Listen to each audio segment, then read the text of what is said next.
Hello, I'm Delisha and I'm a registered nutritionist, and here are 5 breakfast ideas you can try at home, starting with a berry yogurt bowl. I use the Nush almond milk yogurt to make this. I find this is a much better dairy-free option than coconut yogurt because it's lower in saturated fat and it's also not as sickly. I also like to use Greek yogurt or skyr sometimes to make a yogurt bowl, as these options are high in protein and that's going to help you stay feeling full. I then topped my bowl with some raspberries, blueberries, strawberries and mango, and then some granola. I like to use a lower sugar granola as I find they can have a bit too much sugar for a breakfast option. The next breakfast option is an avocado and egg bagel. For this I used a sourdough bagel. I used a gluten-free one, but if you can eat gluten then I would go with that option. Then I topped my bagel with some mashed avocado.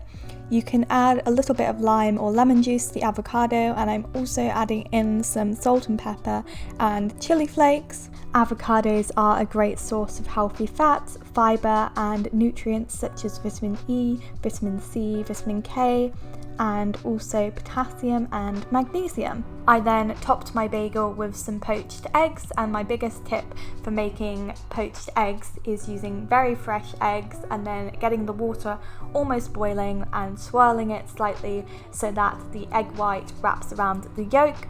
And then I'm just topping this with some chili flakes, which I seem to use on everything, and salt and pepper to serve.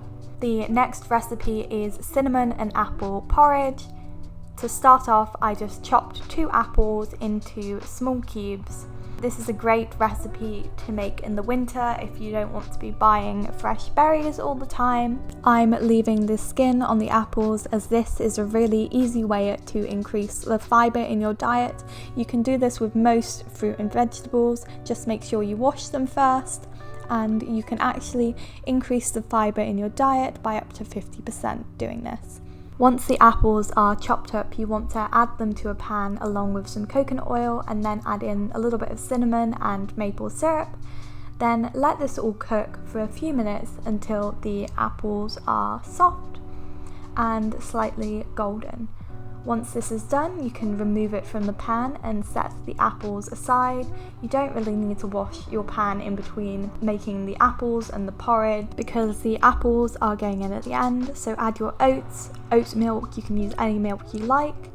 And then I'm also adding in some flaxseed, cinnamon, and then adding in some maple syrup and mixing this all together. Then I'm grating in an apple. I would definitely suggest using a bigger grater as this one is quite fine and it almost made it into a puree. Then you want to let the porridge simmer over a low heat, stirring every little while until it's thickened. This will take around 5 to 10 minutes, and then once it's done you can top the porridge with the apples we cooked at the beginning. And I completely forgot to do this, but you could also top it with some pumpkin seeds or hemp seeds. Porridge makes such a great breakfast because the oats are a source of complex carbohydrates, and they also contain a type of soluble fibre called beta-glucan, and this has a few different health benefits, such as it may help to reduce cholesterol and also improve blood sugar regulation and promote the growth of good bacteria in your gut. The next recipe I'm sharing is a berry breakfast smoothie, and smoothies can make such a great, quick and easy breakfast. To make it, I'm adding some raspberries to a blender along with frozen banana. I like to do this as it makes the smoothie thicker. Then I'm adding in some flaxseed, oats and protein powder, as all of these things are going to help you feel full rather than just having a smoothie that's just fruit.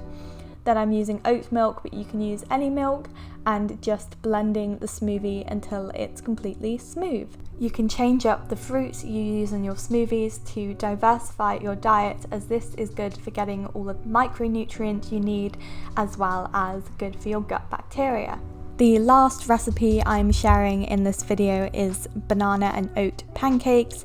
These are so easy to make. All you need to do is add a banana to a food processor or blender along with some oats, Then add some baking powder and milk. You can use any milk that you like, and then just blend this until it's completely smooth. You may have to scrape down the sides to make sure all of the oats get incorporated. Once this is blended, I like to let the pancake batter sit for around 10 to 15 minutes so the oats absorb some of the liquid and it's thick enough to make pancakes with. Then I'm using a scoop to add the batter to a pan. I like to use coconut oil or any neutral flavoured oil would work for cooking the pancakes. Just cook them for a couple minutes on each side until they're golden brown. Then I'm serving the pancakes with some berries. I use blueberries, raspberries and strawberries as this is what I already had, but you could really use any fruit you like. And then to serve, I'm topping my pancakes with some maple syrup, but you could also use honey, almond butter, peanut butter, or really anything you like. Thank you for watching, and remember to subscribe and also follow my Instagram for daily recipes.